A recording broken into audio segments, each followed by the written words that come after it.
Clip number 176۔ اس clip میں آپ قرآن پاک کی سورہ نساء کی آیت نمبر 26 سے لے کر 28 تک کی تلاوت، ترجمہ اور تفسیر قرآن صراط الجنان سنیں گے۔ بسم اللہ الرحمن الرحیم۔ ترجمہ، اللہ کے نام سے شروع جو نہایت مہربان رحمت والا ہے۔ یرید اللہ لیبین لکم ویہدیکم سنن الذین من قبلکم ویتوب علیکم واللہ علیم حکیم۔ ترجمہ، اللہ چاہتا ہے کہ اپنے احکام تمہارے لیے بیان کر دے اور تمہیں تم سے پہلے لوگوں کے طریقے بتا دے اور تم پر اپنی رحمت سے رجوع فرمائے، اور اللہ علم و حکمت والا ہے۔ وَيَهْدِيَكُمْ سُنَنَ الَّذِينَ مِن قَبْلِكُمْ، اور تمہیں تم سے پہلے لوگوں کے طریقے بتا دے۔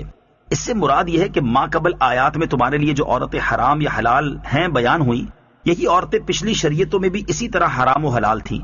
بعض مفسرین کے نزدیک اس سے مراد یہ ہے کہ تمہارے لیے جس کام میں بہتری ہے اللہ تعالیٰ وہ بیان کر دے، جیسا کہ پہلے لوگوں سے بیان کیا تھا۔ اس آیت سے معلوم ہوا کہ گزشتہ انبیاء علیہ الصلوۃ والسلام کے جو شرعی احکام قرآن یا حدیث میں تردید کے بغیر منقول ہوئے، وہ ہمارے لیے بھی لائق عمل ہیں، اور جو ممانعت کے ساتھ نقل ہوئے ان پر ہمیں عمل جائز نہیں۔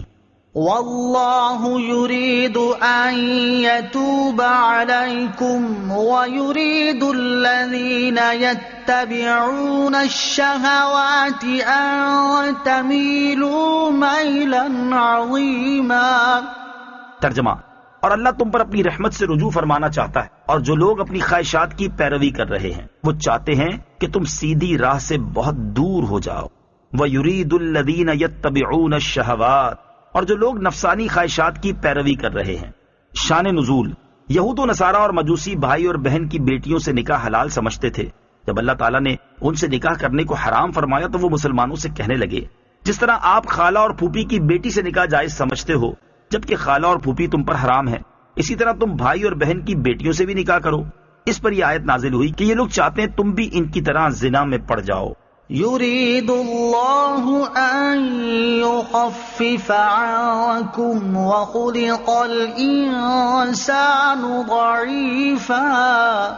ترجمہ، اللہ چاہتا ہے کہ تم پر آسانی کرے اور آدمی کمزور بنایا گیا ہے۔ یرید اللہ ان یخفف عنکم، اللہ چاہتا ہے کہ تم پر آسانی کرے۔ اللہ عز و جل اپنے بندوں پر آسانی چاہتا ہے، اسی لیے انہیں نرم احکام عطا فرماتا ہے اور کئی جگہ رخصتیں عطا فرماتا ہے۔ لوگوں کی طاقت کے مطابق ہی انہیں حکم دیتا ہے اور ان کے فطری تقاضوں کی رعایت فرماتا ہے۔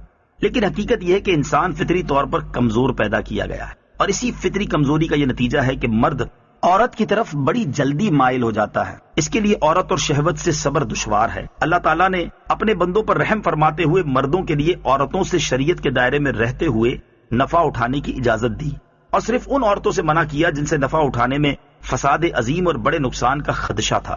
اسی لیے متقی، پرہیزگار اور گناہوں کا تقاضا اور موقع موجود ہونے کے باوجود گناہوں سے بچ رہنے والے اللہ عز و جل کی بارگاہ میں بڑے محبوب ہیں کہ انہوں نے اللہ عز و جل کی رضا کے لیے اپنی کمزوری کا مقابلہ کیا اور اپنی خواہشات کو پس پشت ڈالا۔ ترغیب کے لیے ایک ایسے ہی متقی بزرگ کا واقعہ پیش خدمت ہے۔ مشک کی خوشبو میں بسے ہوئے بزرگ۔ بصرہ میں ایک بزرگ مسکی یعنی مشک کی خوشبو میں بسا ہوا کے نام سے مشہور تھے۔ کسی نے بااصرار اس خوشبو سے متعلق پوچھا تو انہوں نے فرمایا، میں کوئی خوشبو نہیں لگاتا، میرا قصہ بڑا عجیب ہے۔ میں بغداد معلیٰ کا رہنے والا ہوں، جوانی میں بہت حسین و جمیل تھا اور صاحب شرم و حیا بھی۔ ایک کپڑے والے کی دکان پر میں نے ملازمت اختیار کی۔ ایک روز ایک بڑھیا آئی اور اس نے کچھ قیمتی کپڑے نکلوائے اور دکاندار سے کہا، میں ان کپڑوں کو گھر لے جانا چاہتی ہوں، اس نوجوان کو میرے ساتھ بھیج دیں، جو کپڑے پسند آئیں گے وہ رکھ لیں گے، پھر ان کی قیمت اور بقیہ کپڑے اس نوجوان کے ہاتھ بھیج دیں گے۔